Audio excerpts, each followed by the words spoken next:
how much annual CSR money is being spent in Tamil Nadu? Who knows the number? Every year, amount of money spent in Tamil Nadu in CSR. தமிழ்நாட்டில் எத்தனை செலவு பண்ணுறாங்க சிஎஸ்ஆரில் company எல்லாம் கொடுத்து? Total. மொத்தமாக? No idea. Guess. 2,000 crores. Okay, one answer. Anybody else?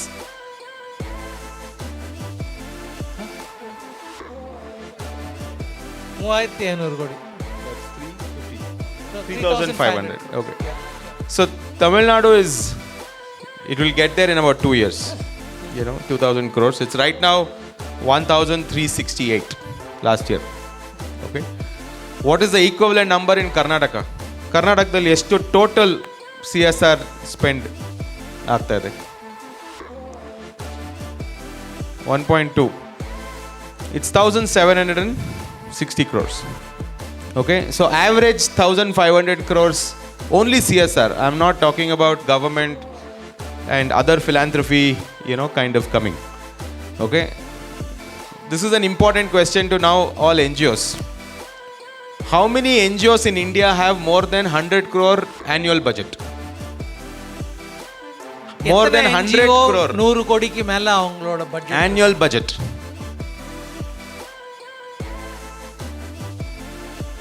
How many of them? Guess. 100. 100 NGOs have 100 crore. Any other answer? 3,000 NGOs have 100 crore. Answer is 20. Only 20 NGOs have 100 crores. Definitely. That's the highest number of the largest NGO is about 700 crores in India. Biggest does only one thing. When an NGO says I do, you saw now so many NGOs were doing women empowerment, livelihood, education. This NGO does only one thing and 700 crores. Yeah, it's Akshay Patra, right? 700 crores. So where else is the money going? You see, 1,500 crores in 2 states, 3,000 crores. And the biggest NGOs in India can only consume 700. So if I take 100 into, on average, multiply by 20, 3,000 crores. So where is the rest of the money going in the rest of the country, right? And that's the key question, KK, for us to answer, saying how does this sector grow, right? And I think you've been part of the journey of how the IT sector grew. I'm sure, we hear stories from Rajiv when he joined Infosys, what they were thinking and the scale they were imagining. And I'm sure in the early days of Wipro, you would have also seen. But what happened afterwards? And India is going through that growth path in the sector. We are going to be this, 5 trillion economy, all of that stuff. So the role of the non-profit sector is very strong. Civil society, India has been blessed with such an active civil society. COVID was, I think we were one of the few countries where the civil society played a phenomenal role during COVID, in terms of crisis, where everybody else in the West, it was left to the governments. In India, the civil society really stood up and played a phenomenal role. So in this opportunity, it will be good to hear, parallels from your journey, the IT industry, and what did the IT industry do, in that process, which took it from where you all started in the ground floor, and now, I don't know which floor we are in. And I'm sure it's also not a few big companies, the IT industry, and the role of the NASSCOM then to bring everybody together. So a little bit of that with a little bit of your personal journey, and what interests you in the social sector also. I'm sure people want to hear a little bit. Absolutely. That's a great question, Krishna. Rajiv சொன்னார், கிருஷ்ணா நிறைய number இது பண்ணுவாருன்னு. கொஞ்சம் பின்னாடி தங்கி போயிட்டேன்னா அப்புறம் நல்லா இருக்காது. அதனால் நானும் கொஞ்சம் நம்பரை திங்க் பண்ணுறேன். இப்போது இந்தியாவில் லிஸ்டட் கம்பெனிங்கிறாங்க. ஸோ கவர்மெண்ட் ஒரு ரூல் போட்டிருக்கு. 2014 கம்பெனிஸ் ஆக்டில் 2% ஆவரேஜ் லாஸ்ட் 3 years நீங்கள் சிஎஸ்ஆர் கொடுக்கணும் அப்படின்னு. இந்த டிசம்பரில் பார்த்தீங்கன்னாக்க இந்தியாவில் இருக்கிற லிஸ்டட் கம்பெனிஸில் 4,319 கம்பெனி இருக்குது. அவங்க ஒட்டு மொத்தமாக எத்தனை லாபம் பண்ணாங்கனாக்க 2,13,000 கோடி லாபம் பண்ணியிருக்காங்க. அதில் 2% அவங்க வந்து சிஎஸ்ஆருக்கு கொடுக்கணும். அது எவ்வளோ? அது 5 லட்சம் கோடி ஆகுது. கிருஷ்ணா என்ன சொன்னார், 2 பெரிய ஸ்டேட்டில் 3,000 கோடி தான் சிஎஸ்ஆர் கொடுக்கும். இப்போ பார்த்தீங்கன்னாக்க எவ்வளோ வித்தியாசம் இருக்குது. 3,000 கோடியிலேருந்து 5 லட்சம் கோடி, அவ்வளோ ஆப்பர்ச்சுனிட்டி இருக்குது.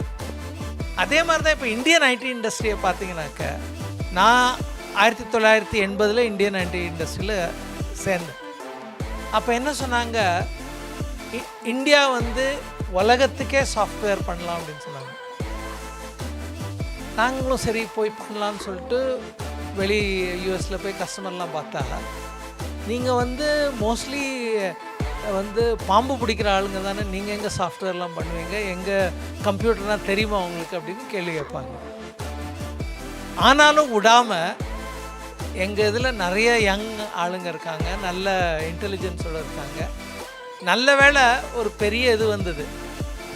அவங்களாம் ஒரு மெயின் ஃப்ரேம்னு ஒரு கம்ப்யூட்டர் யூஸ் பண்ணிட்டு இருந்தாங்க. அதில் வந்து தேதி போடுறதுக்கு 2 டிஜிட் தான் இருந்தது. ஸோ 2000 வந்து 00 இருந்தது. நம்ம 2001க்கு போனால் அந்த ப்ரோக்ராம்லாம் வேலையே பண்ணாது. அதை மாற்றுறது ரொம்ப மேனுவல் வேலை. இப்போ நம்ம வந்து குட்ஸை ஒரு இடத்துலேருந்து எடுத்தோம்னா மேனுவலாக தூக்கிட்டு போகிற மாதிரி வேலை அது. சரி, நீங்கள் இந்தியன்ஸ் அதை பண்ணுங்க அப்படின்னு.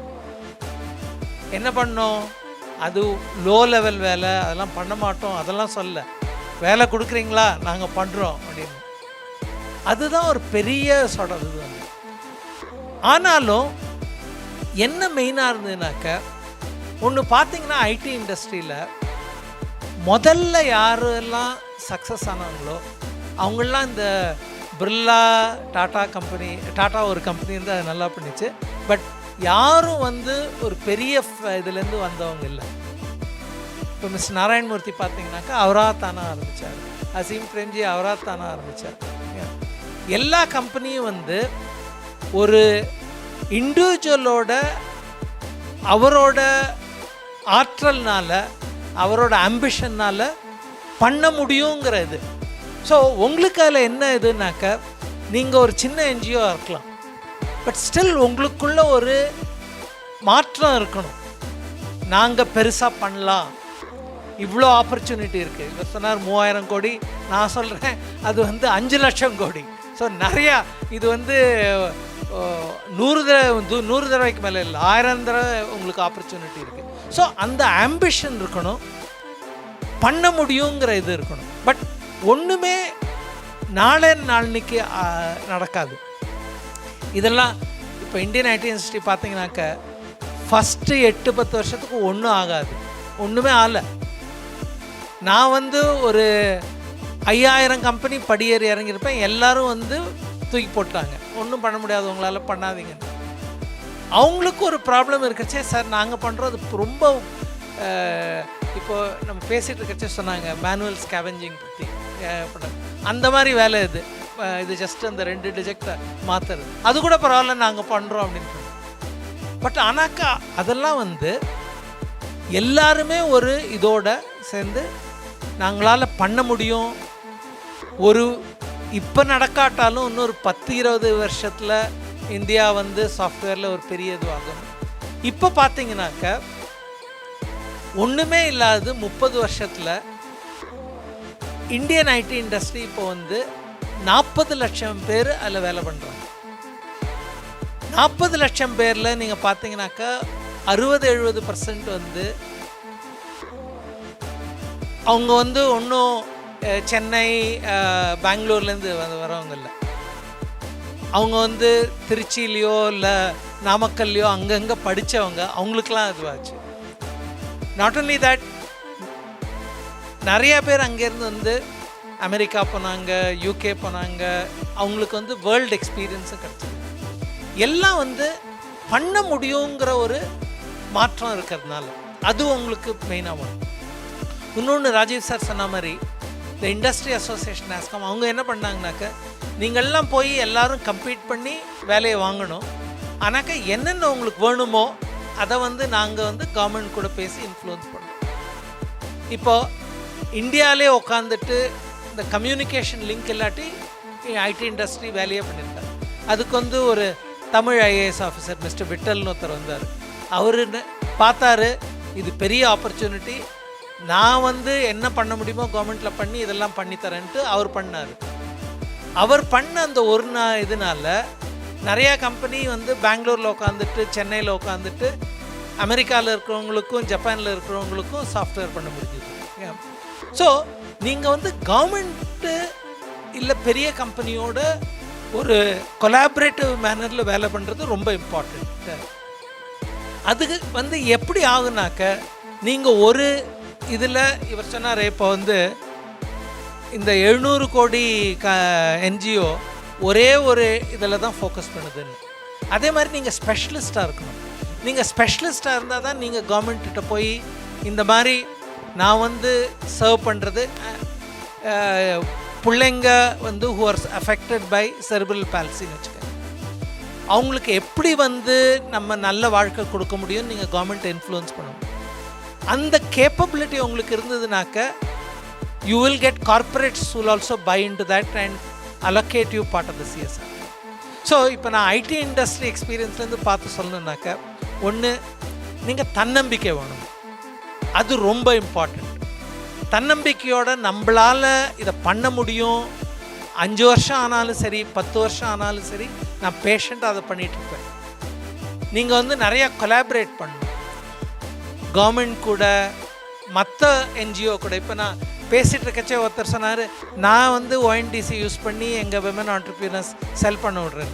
அந்த நாலேஜ் உங்களுக்குள்ளேயே நீங்கள் பேசி அது பண்ணணும். Collaboration with between your cells and with the government is extremely important. And you have to convince corporate. இந்த டேட்டா வந்து இட்ஸ் பப்ளிக் டேட்டா. இந்த 4319 கம்பெனி இந்த வருஷம் 2,13,000 கோடி லேக் ப்ராஃபிட் பண்ணுவாங்கிறது காமன் டேட்டா. அதை அவங்க ஸ்பெண்ட் பண்ணுங்கிறதும் கவர்மெண்ட் ரூல். பட் இப்போ வந்து சொல்கிற மாதிரி இப்போ நீங்கள் கம்பெனியை போய் கேட்டிங்கனாக்கா அவங்க என்ன சொல்லுவாங்க, யாருமே எங்களுக்கு ஒரு நல்ல ஐடியா வந்து கொடுத்து பண்ணுறோங்கிற கான்ஃபிடென்ஸ் கொடுக்கறதில்ல. அதனால் same school gets painted 6 times. ஏன்னாக்கா அவங்க 31 மார்ச்சில் முடிக்கணும், இல்லை சிஎஃப்ஓ சைன் பண்ணணும். ஸோ ஒரே ஸ்கூலில் 10 தடவை பெயிண்ட் பண்ணு, அவ்வளோதான் நாங்கள் பண்ணிட்டோம் அப்படின்னு.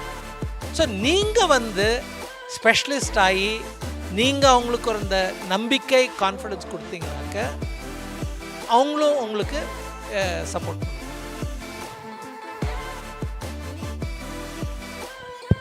Thanks a lot, KK. And you know, the painting the school multiple times is a real story, by the way. I won't take the name of the company. 22 times they painted the walls of the same school, timed in Whitefield. But if you can, sorry, there are people who don't fully understand Tamil. If you can summarize just the last part once in English, it may be useful for some of the other, ecosystem as well. So what I was trying to draw parallels, like Krishna rightly said, in terms of an industry like IT, which did not get built because there were people who were putting in serious capital. It all got developed because there was a lot of entrepreneurship in it, and people had the ambition. Similarly, I see the stage at which you are in very similar to that. I think all of you are addressing very key issues which will be impactful to the society.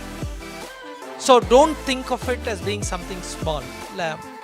And it has huge opportunities in the context of the current environment. But what you need to have is really self-confidence that yes, you are here to make the change, and whether it takes 2 years, 3 years, 10 years, you can achieve that change. You need to have that self-confidence. You need to start collaborating not only amongst other NGOs, you need to start collaborating with the government, with the local bureaucracy, and start influencing them, because ultimately look at your role not just in terms of delivering services, but you are key change makers who need to exert that influence. So you need to be those change makers. And lastly, I think you need to have proper systems and methods to really demonstrate that you're creating that impact, because that's most critical. Because when people believe in you and give you capital, which is money, I think they need to demonstrate results. Because to be honest, I don't take up boards, but I'm just on 2 boards. Whenever the CSR committee comes, I'll ask them saying, what is the impact? How are you measuring the impact?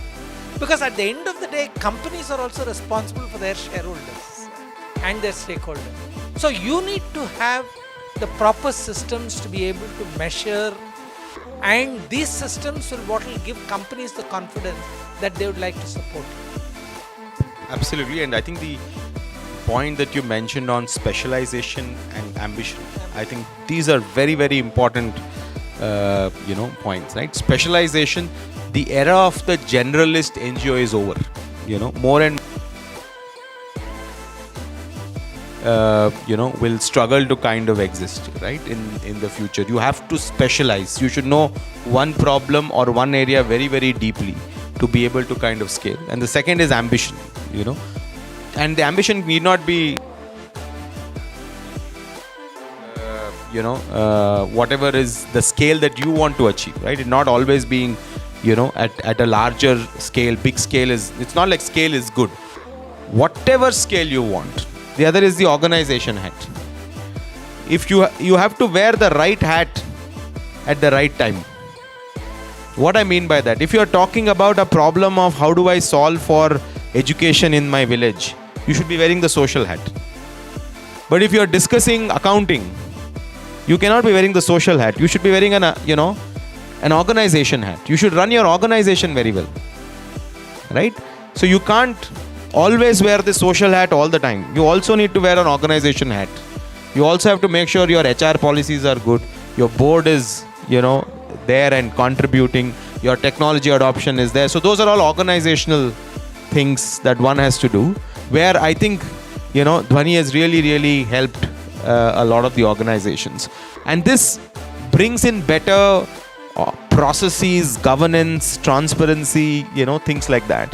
Why is that important, and was that important for the IT sector in their early days, to kind of grow?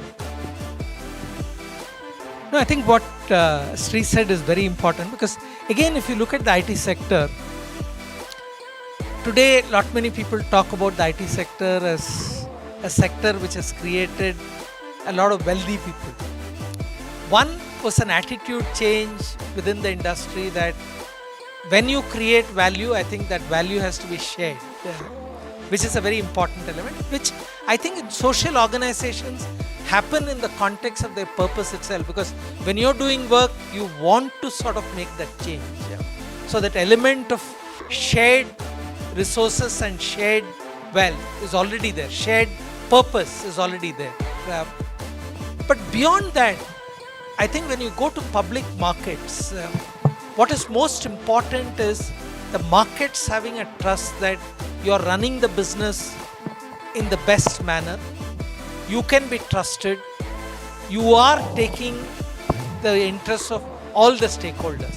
That is when people will get more confidence in you, and that consequently sort of builds on. Because see, trust is a two-way street. It cannot be, you cannot demand trust. You need to build it over a period of time, which is equally true of all of you NGOs. While a company might give you a project and support you, they'll only start trusting you if you deliver on whatever you promise. And that needs to continuously happen, which is what the IT industry did. Because if you think of Infosys, a company which started in 1983, for almost 10 years they struggled. They didn't really have any, what I would call, credible business. But once they identified software, they started working for overseas, and they very with ambition listed the company in 1993 in India, and 1998 they went to the US and listed it there, because they felt that they were world class in terms of whatever systems and process they had. So that is a big story for you. You can start thinking ambitiously and probably start scaling if you really put in the systems and process, which somebody will feel confident that they can trust you with their projects, which is a big lesson which you need to take from the IT industry. Because one key thing today, if you talk to people who are in the market. See, unfortunately, the whole issue of entrepreneurs in the Indian context always had a negative connotation, to be honest. 30 years back, if you talk in terms of an entrepreneur, a typical Indian will say, yeah, he's a promoter, he buys machinery and probably 10-15% of the thing will be paid to him, so he will get rich in the process. But the IT industry changed that dynamics. They said founders will be transparent, they'll be accountable, people can question them in terms of what they do. Which is what I think you should try and start following. Because if you have the right systems and process, and if you are transparent, and you're Birlas or Tatas or the Reliance, again, just as a pure sort of coincidence, IT industry is the only industry which Reliance doesn't have a big presence, because it is all built by entrepreneurs. And that's because the market sort of acknowledges that there is a set of, and again, the other big thing in IT industry, practically everybody who became or started a company came in from a middle class background. And that values sort of really started flowing into the organization itself. So that's a great lesson to take for all of you, because within the Indian corporate context, there's enough of an example of not just one company Infosys, but several companies which have demonstrated that if you have a good systemic structured approach in terms of building foundation for scale, and if you're transparent and if you follow very what market sees it as leading practices of transparency, I think people will support you. Yes, the results may take time to come, but that's really the way to move forward. And I think the key word is trust. Yeah.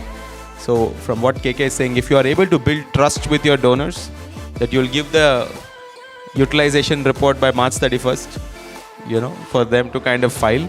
If that trust is there, then they will give you money. If they don't trust that you can give me the utilization certificate, then there is no, the follow-on money is hard to kind of find, right? So that is very, kind of critical.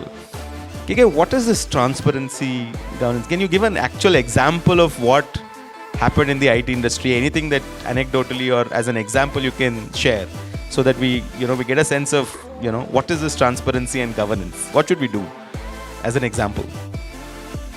See, இப்போ டிரான்ஸ்பரன்சினாக்கா நம்ம தப்பு பண்ணும்போது சொல்லிடணும். இப்போ நான் என்னோட ஒரு இதுவே சொல்கிறேன், மைண்ட்ரியில் இருக்கிறச்சே ஒரு டைவர்சிஃபிகேஷன் பண்ணேன், மொபைல் ஃபோன் பண்ணலாம் அப்படின்ட்டு. எனக்கு அதை பற்றி பாதி தான் விஷயம் தெரியும். பட் நீங்கள் ஒரு பிஸ்னஸில் குதிச்சிட்டிங்கனாக்கா கொஞ்சம் ரிஸ்க் எடுக்கணும். இது அளவுக்கு மீறிய ரிஸ்க். அதனால கம்பெனிக்கு 100 கோடி நஷ்டம் ஆயிடுச்சு. அப்போ என்ன பண்ணியிருக்கலாம், இல்லை நாங்கள் ஒன்றும் பண்ணல, இது ஏதோ ஆயிடுச்சு அப்படின்னு சொல்லியிருக்கோம். நான் என்ன பண்ணேன், போய் எல்லா ஷேர்ஹோல்டர்ஸையும் சொன்னேன், சார் தப்பு பண்ணிட்டேன், 100 கோடி நஷ்டம் ஆயிடுச்சு. என்னாச்சு, அடுத்த நாள் கம்பெனி வேல்யூ 80% டவுன் ஆயிடுச்சு. அதுக்கப்புறம் 40 பேர் சீனியர் பீப்புள், இந்த கம்பெனி ஐசியூவில் இருக்குது, இது தப்பிக்காது, நம்ம கிளம்பி போயிடலாம் அப்படின்னு கிளம்பி போனாங்க. பட் ஆனாக்கா என்ன ஆச்சுனாக்க, அப்போ நாங்கள் சொன்னோம், போய் தப்பு பண்ணிட்டோம், பட் நீங்கள் எங்களுக்கு 2-3 வருஷம் கொடுங்க, நாங்கள் கம்பெனியை மாற்றி காட்டுறோம் அப்படின்னு.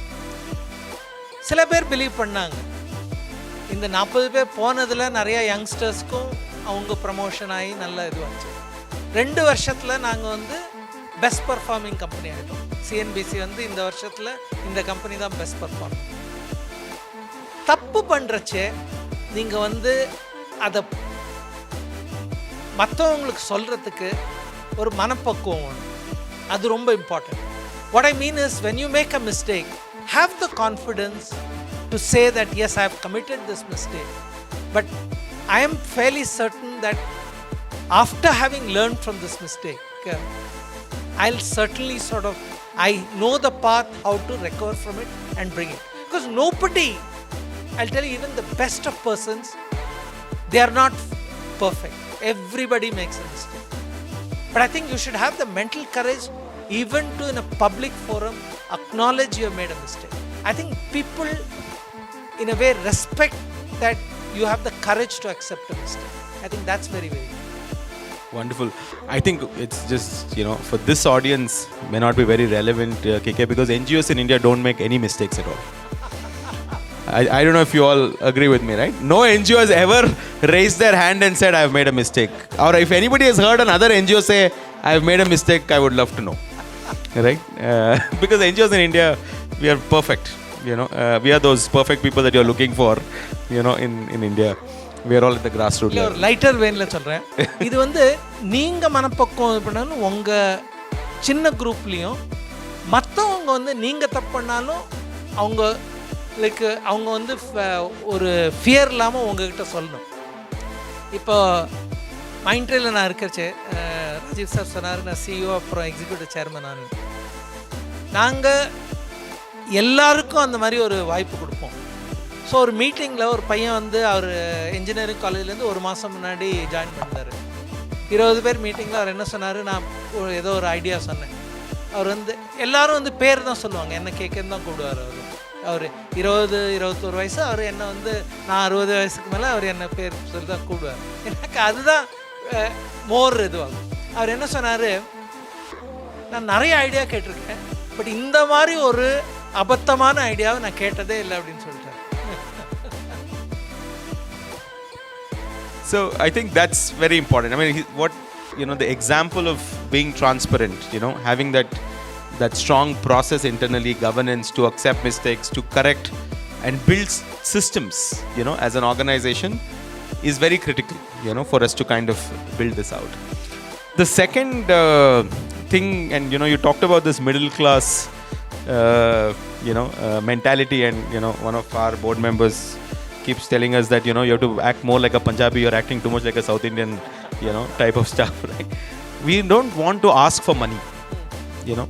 This thing called sales, KK, is a little hard, coming from the middle class, going and saying give me money, is not something even, and that's what a lot of NGOs also kind of struggle with. We are doing good work, please come and support us, right? But we will not go and ask for money, or even demand saying, hey, I can partner with you and we can really, you can invest in this project, right? So how do you overcome this thing of sales or asking for money, and any lessons or advice that you have for our friends from the NGO sector?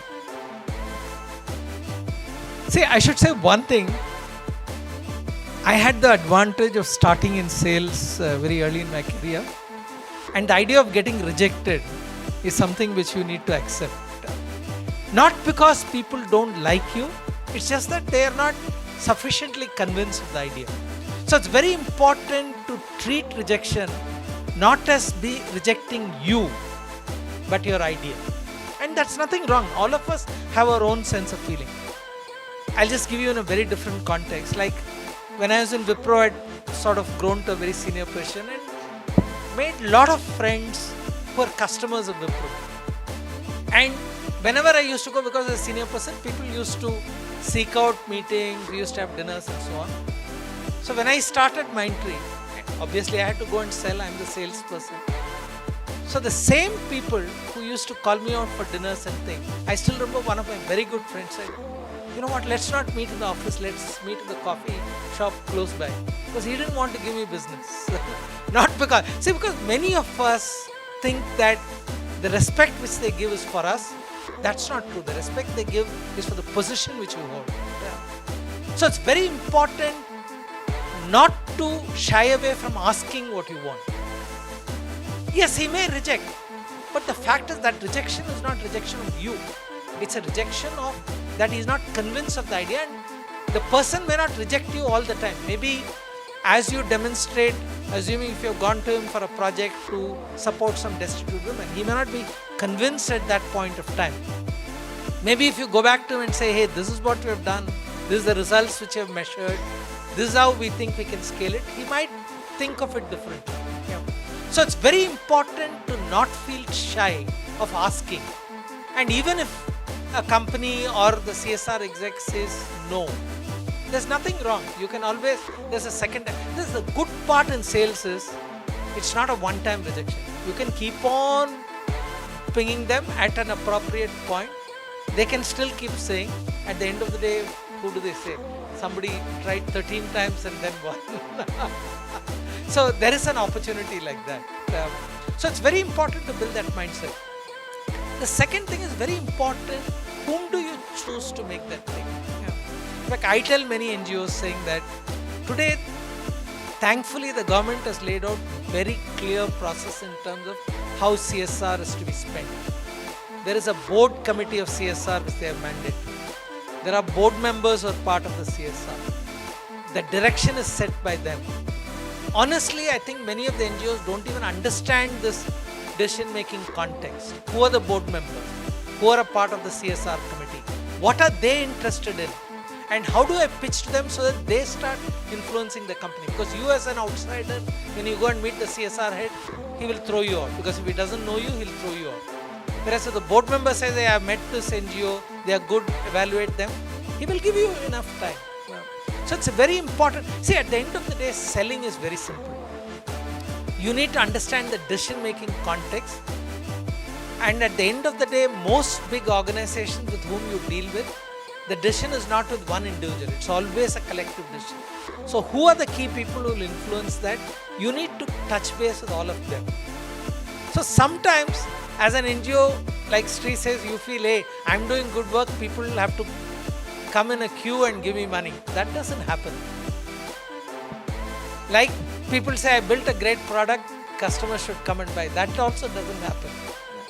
You have to have marketing, you have to have the right communication, and you have to have that a credible way. That's important. You can't, just like that, pull wool over eyes. You can make a person fool once, but not twice. Yeah, and I mean, in building on what Gege is saying, we can't make everybody our donor and customer. Yeah. Not everybody is going to fund, right? So one of the things I learned from another entrepreneur is, the art of digging for gold is not how well you dig, it's where you dig. So you can, just because you're good at digging, it doesn't mean you're not going to get gold everywhere, right? So it's okay to get a no and quickly move on to another donor, rather than try and get money from every possible donor who comes, your way. I think that's very, very important. I just have another one or two questions, but now is the time for you to also ask questions. So if there are mics there, and Gopi has promised an exciting prize for the best question, that will come up from any corner of the, from the room. So please prepare your questions. I'll come to you in a bit.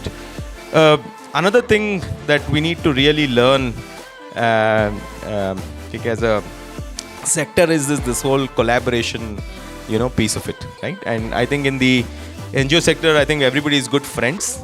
But when it comes to working together, it's been usually much harder, in the sector for various reasons. I think it's been ideological. It has been about funding. It's been, about many different things. So, did the IT sector collaborate or compete, or did they do both? And how did that happen? And what were the, challenges or opportunities of doing that from the sector? No, I think what Sri pointed out was very important. One of, like Rajiv also rightly mentioned, the key reasons why the IT industry sort of did very differently was there was a lot of competition as well as there was collaboration. And that was, in a way, I would say almost orchestrated by the industry association NASCOM. Like very simple things, I'll tell you. Every quarter there used to be a meeting and people come into those meetings, all senior people. Only the CEOs, there's an executive committee of about 20 people, which means 95% of the industry is there to make very critical results. So there is discussion in terms of what will we influence the government on. Because a lot of the IT industry growth also got, in a way, accelerated because of government support. Let me tell you, for almost 20 years, because the IT industry was exporting and foreign exchange was important for the government, profits were all exempted for the IT industry. You just think of the value which got created because you didn't have to pay 30% corporate profits which were there at that time. And that came about because the industry collaborated to influence the government, saying, if you want foreign exchange, you need to give these concessions. Similarly, the IT industry was very dependent in terms of export of computers because we were never self-sufficient. How do you make that whole process easy? I think there can be similar issues which NGOs can handle yourself. Just like I talked about what is the decision-making structure in a company. I'm sure if there is one NGO who's, I'm just taking a name, potentially selling to an MRF in Chennai. I'm sure there's a decision-making process which they have. There is a board which has a certain set of priorities. There's nothing wrong in you sharing, saying, you know what, I'm being supported by MRF, but I think they're really focusing on women empowerment, education of girls and so on. And that will really help the other things. And how can you really share with others both your mistakes and what has worked for you? I think that's a very powerful way. And more than anything else, at the end of the day, you're wanting to create an organization which will live beyond you, which means that you have to create a fundamental foundation. You will know that in finance and accounting, these are things which you did wrong. How can you educate others about it so that they don't commit the same mistake? Because at the end of the day, by you sharing that knowledge, it's not that they're going to eat away your lunch. Because more and more people want specialization and you can do your own work. See, at the end of the day, by sharing, it pushes you to go to the next stage. Because you have to continuously improve yourself. And examples and what worked for you in building a foundation on which your organization is being built is very, very critical. So I would think, collaborate amongst yourself, try and create a forum by which you can start influencing a larger group of people. How do you take common things to the government? It could be something which is in your area. So how do you influence the MLA in your place to allocate some funds for these 2-3 things? Because see, at the end of the day, fortunately in our political system, there is a tremendous level of leverage the elected representatives have, including the corporate ward councillor in each one of our towns or they have a tremendous flexibility in terms of what they can do. But the ability to influence them comes through collective wisdom, which is how you have to sort of collaborate between yourselves and go with a common purpose. I think that's what will really help. Thank you, for that. And I know I have a few more questions, but we'll now open up Gopi's prize questions. Anybody has questions? My question is, we do talk about a lot of compliance, impact assessment, and a lot of metrics around that, which are good. But my struggle is, how do we make an assessment of beneficiaries' commitment for the growth for which you are working towards? Okay, because that kind of contradicts with impact assessment that we are trying to do. For example, I do a lot of work and finally realize that this is not what we really wanted, but the impact, it doesn't show. So how do we it's like a conflict, how do we address that? No, I must tell you that conflict is a real conflict. Again, let me give you the example of some of the similar conflicts you've gone through. See, when we started, like I said, most customers had the view that India is a backward nation, you can't do this. We proved that. Then the second question came, can you deliver consistently with quality? So we started doing what we call CMM level 5 and so on to demonstrate that yes, we can deliver anything. But the fact is, if you really ask me, all those matrices in terms of CMM 5, could it be done at the last level? Would everybody deliver to that? The answer was no. The fact is, you almost had to spend 10-15 years to really make it across the organization. So you're really at the very early stage now. See, honestly, when I was running NASSCOM Foundation, again, the budget of NASSCOM Foundation is 100 crore plus, completely contributed by member organizations. 3-4 years back, we started impact assessment. I would tell you, we have probably 1 on a scale of 10. And as we do more, we are realizing that some are not the right thing. So, right now, you need to focus on impact measurement, but don't get uncomfortable that it's not really measuring what you want. I think it will evolve. You're really at an evolving stage where it's a continuously moving target. The purpose of measurement is to improve and not prove impact. So if you approach it in that, then the programs will get better. It's not like you design and you get it right? It will get better over a period of time. What is the innovative approach for the small size NGOs for long-term beneficiaries? Design for not a current problem. We want to go through for minimum 5 years or 3 years project. How do we can design that? for only purpose for CSR? See, again, to be honest, innovation is really contextual, what you would like to do. But again, from my experience in terms of innovation, which I've seen is, sometimes you don't know when ideas come. I'll just share with you a Mindtree example. Honestly, many times when you're in a business, you're focusing on business. So we had a very large customer in Netherlands. So the princess of Netherlands was visiting. So because that customer had to be pleased, I said, when the princess visits Bangalore, I'll arrange a whole visit for her. So we asked her saying, what do you want? She says, you know what, I want to understand how waste is managed in Bangalore. You know what, till then I didn't even know the level of, I would say, complete low sort of thing in which rack pickers were. And it was an eye-opener for me. It was an eye-opener for me that rack pickers in Bangalore, in men, the life expectancy was 35 and in women it was 31. I never knew that data. Because she asked that pointed questions and I said, you know what, I'm learning from the thing. But the fact is, after I did that one day visit with her, I said, you know what, we must do something for this. And then we started a whole technology intervention to build a marketplace for rack pickers. If you're interested, just go search for I Got Garbage. BBC has done a whole thing on that. In 2-3 years, we're able to take their earnings up by 2x in the 42 different cities and towns which it did. But I'll tell you that innovation, did I think of? Absolutely not. I can't sort of say. It just came because I saw an experience. I'll tell you, many times people say that, oh, I'm very creative, I'll innovate. But the fact is that when you're a great listener, when you're observing, that is when you'll get ideas for innovation. So all I would recommend is don't think of, see, at the end of the day, honestly, I don't believe in saying, at least I don't have the capability to have a huge innovative idea which will grow big. I think innovation happens when suddenly something strikes you. I don't know when that aha moment will come for you, but you must be a very keen listener, you must be a very keen observer. And that idea will strike you, it will possess you, and then you need to start working on it. Sir, one of the challenge what our organization faces is that when CSR gives a fund, they look for immediate result. When we work with the human beings, for example, we are in organizing skill training program. They say, okay, training is over, how many youth are employed, how much they are earning, we want immediate result.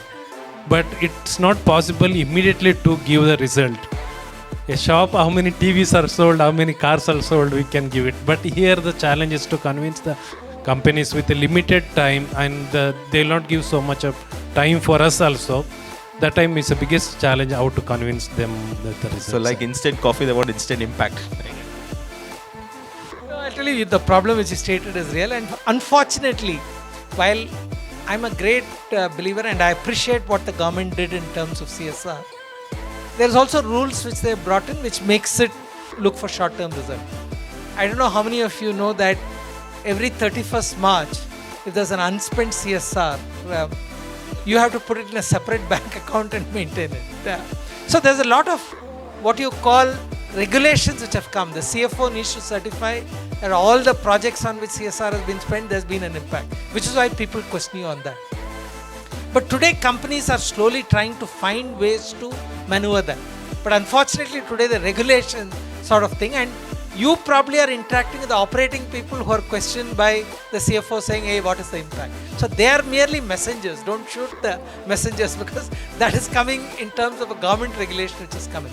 But I think the better way to do it is, I think if you can influence, which is why I keep talking and trying to re-establish the whole thing of know the decision chain. Suppose you probably know to whom does that CSR head report to. You tell him that skilling is not a 1 year sort of thing.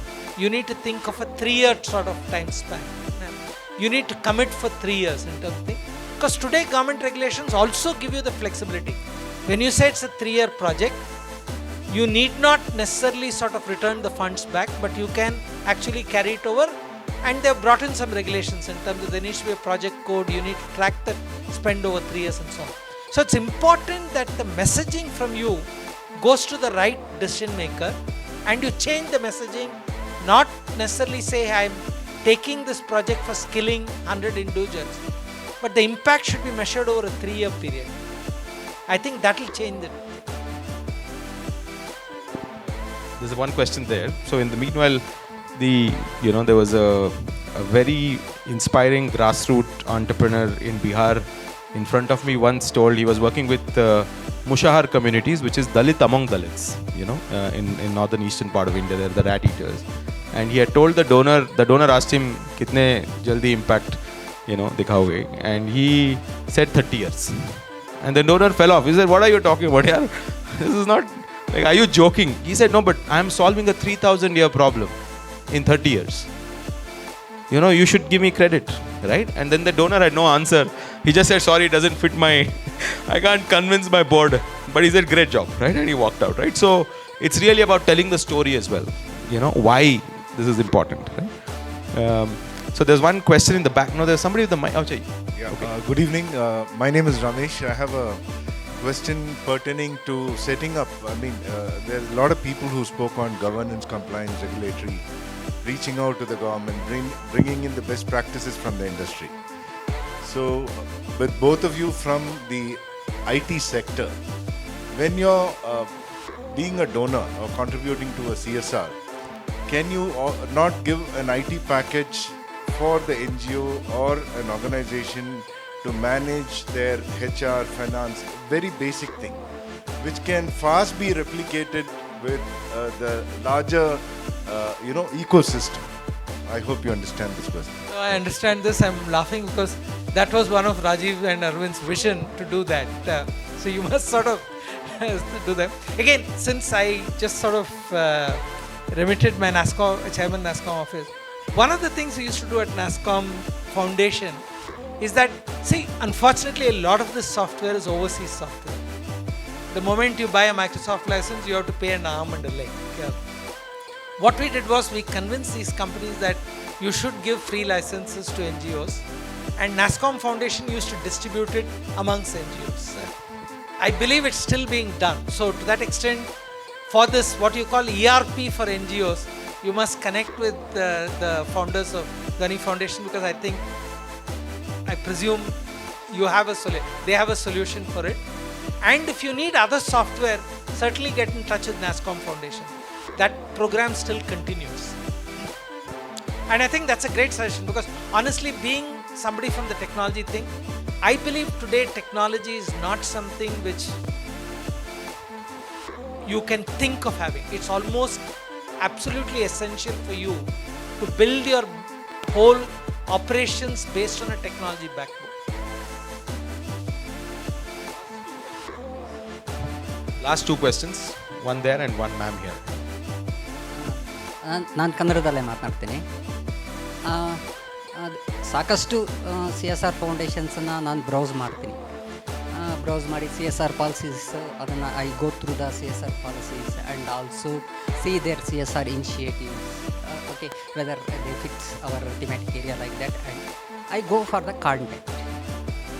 Most of the companies who have CSR initiative, they don't put their contact information particularly for CSR communications. It is observed and experienced by me for the past 3 years. And another question is, why CSR companies are not giving funds in the beginning of the financial year? So, you saw the beginning of the video, sir. Your video starting ಅಲ್ಲಿ ಏನಾಕಿದೆ 3.3 million NGOs. So if a CSR person gives his contact detail, gaya wo phir. But why do the second part of the question, what are companies waiting for, before they start distributing? Why not in the beginning of the year? That part of the law which is saying have an annual action plan in the beginning, Q1, is hardly, is not yet followed, as much. So what is the board view? No, I'll tell you, at least I'm on one board where I've insisted that the CSR, in fact, it has happened, again I can mention it, Startup Communications, where before the year starts, which is April, the year starts, the plan for CSR for next year has already come from the CSR function. In fact, a couple of week and a half back, we discussed it. I think it is purely internal, what I would almost call it's not giving importance. To be honest, I think CSR was never a high priority either for the CEO or the CFO. Nobody used to look at those budgets. I also think now that the government has given the board a certain mandate, it is the board members who are part of the CSR committee to drive this. You can't say that the CEO and the CFO is going to make the plan. It is pure lethargy which I think didn't make it. It is something which each board needs to sort of do. And I think it will happen. Good news is it's changing. You know, every year more companies are now preparing earlier and stuff. So over a period of next 3-5 years, I think it will change. Sorry sir, last question, one with ma'am, and then we will end. We're out of time. I've already got many warnings from this part of the good evening sir. Sir actually நீங்கள் சொன்னீங்க நிறைய amount இன்னும் spend பண்ணாமல் இருக்குது CSR ஃபண்ட்லேயே அப்படின்னு. நாங்கள் வந்து சென்னாடுன்னு சொல்லி திண்டுக்கல் தேனி டிஸ்ட்ரிக்டில் ரூரலில் ஒர்க் பண்ணுறோம். பெரிய சேலஞ்ச் என்னென்னா அந்த ப்ரப்போசல் சென்ட் பண்ணுறது சார். இந்த லாங்குவேஜ் வந்து எங்களுக்கு பெரிய பேரியராக இருக்குது. இங்கிலீஷில் தான் ப்ரெசென்ட் பண்ணணும். அப்படின்னும் போது அது நிறைய பேருக்கு நிறைய ஐடியாஸ் இருக்கும், அந்த லாங்குவேஜ் தெரியாது. ஒரு கன்சல்டண்ட்டை போவோம், அவங்க என்ன பண்ணுவாங்க, ஒரே இதை காப்பி பேஸ்ட் பண்ணி நிறைய என்ஜிஓ கொடுத்துருவாங்க. ஸோ நமக்கு என்ன பண்ணான்னு தெரியாது. ஸோ எனக்கு இந்த இடத்துல கேட்கலாமான்னு தெரியல. பட் லாங்குவேஜ் இன்னும் கொஞ்சம் மேபி தமிழில் ப்ரெசென்ட் பண்ணலாம் அப்படின்னு இருந்தால் இன்னும் கொஞ்சம் எங்களோட எல்லா ஐடியாஸையும் நாங்கள் ப்ரெசென்ட் பண்ண வசதியாக. Thank you sir. அது நல்ல பாயிண்ட்மா. லாங்குவேஜும் ரொம்ப இம்பார்ட்டண்ட்டு. நான் என்ன சொல்கிறேன்னாக்கா, நான் சொன்னேன் இப்போது நீங்கள் லிஸ்டட் கம்பெனின்னு பார்த்தீங்கன்னாக்கா இந்தியாவில் 4013-19 இருக்குது. பட் நீங்கள் வந்து தமிழ்நாடு சென்னையில் பார்த்தீங்கன்னாக்கா அதுலேயும் பெரிய கம்பெனி விட்ருங்க. நீங்கள் வந்து முருகப்பா குரூப்பு அதெல்லாம் விட்டு கம்பெனி வந்து ஒரு 1000 கோடி இதில் இருக்குன்னா தமிழ்நாட்டிலேயே 500 கம்பெனி இருக்கும். அங்கே தமிழில் இது பண்ணுறவங்க இருப்பாங்க. நீங்கள் வந்து அந்த மாதிரி கம்பெனியை பார்த்துட்டு அவங்களுக்கு ப்ரெசென்ட் பண்ணணும். ஏன்னாக்கா முதல்லையே நீங்கள் ஆரம்பிக்கிறதுக்கு முன்னாடி பெரிய கம்பெனியில் பண்ணாங்க. அவங்க பெரிய கம்பெனியில் என்ன பண்ணுவாங்க, ஈஸியாக கேட்குற கொஸ்டின் வந்து நீங்கள் இதுக்கு முன்னாடி இந்த மாதிரி பண்ணியிருக்கீங்களா, என்ன இம்பேக்ட்டு. அவங்க ஒரு 5 கொஸ்டின் வச்சுருப்பாங்க. எப்படி அவங்கள வந்து முடியாதுன்னு சொல்லாமோ அந்த 5 கொஸ்டின்லேயும் அவங்க முடியாதுன்னு சொல்லிடுவாங்க. அதனால நீங்கள் எதுக்கு அந்த பெரிய கம்பெனிக்கு போகிறீங்க? நிறைய சின்ன இந்த 1000 கோடி கம்பெனி பார்த்தீங்கன்னா அவங்களுக்கும் ஸ்பெண்ட் பண்ண இது இருக்குது. அவங்க வந்து யாருமே எங்களை வந்து பார்க்க மாட்டேங்கிறாங்களேன்னு அவங்க இது பண்ணுவாங்க. ஸோ நீங்கள் லாங்குவேஜ் ரொம்ப இம்பார்ட்டண்ட்டு. முதல்ல வந்து ஒரு இப்போ நீங்கள் இண்டஸ்ட்ரியல் சேலில் பார்த்தீங்கன்னா ரெஃபரன்ஸ்னு இருக்குது. அந்த ரெஃபரன்ஸை எப்படி க்ரியேட் பண்ணுவீங்க? சின்ன கம்பெனிக்கு போங்க, அவங்கக்கிட்ட தமிழ்லேயே சொல்லி நீங்கள் ரெஃபரன்ஸ் க்ரியேட் பண்ணுங்கள். அதுக்கப்புறம் மெதுவாக இது பண்ணுங்கள். நீங்கள் வந்து இப்போ நான் சொல்கிறேன், இப்போ கம்பெனியில் என்ன இதுனாக்கா எவ்ரி 90 நாளில் நாங்கள் வந்து பர்ஃபார்மன்ஸ் காமிக்கணும், இல்லைன்னா மார்க்கெட்டில் கீழே போயிடும். உங்களுக்கு அந்த தகராறுலாம் இல்லை. We have built a platform called indiadatainsights.com. Okay, if you go there, by district you can see who's doing CSR locally. So 29,500 companies data is available. You can choose your district and you can see who's doing CSR locally in your area, right? So going to the smaller local organizations in your state, in your district, in your ecosystem is easier than everybody going to data communications, So that is going to be much harder, to do. indiadatainsights.com. Okay, so I think that's the website. You can see all the company data, in one place by district, right? It's easy for you to kind of figure out where to go. I've got another 5-7 hands listed, but unfortunately we are running out of time. We could have gone for a longer discussion, on this, unless everybody wants to give up their dinner, no.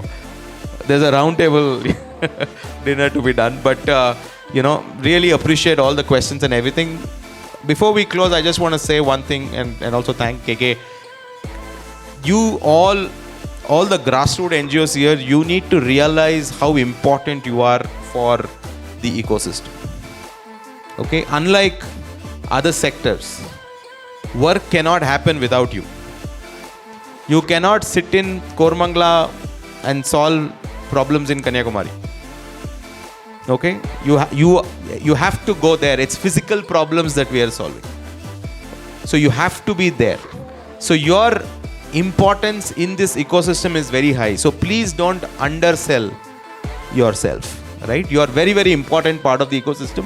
So you have to also then behave like that, you know, in the ecosystem, work better together. And I think things are only going to get better from here on. This is a wonderful time to be an NGO in India. It's only going to get better, you know, from here. Okay.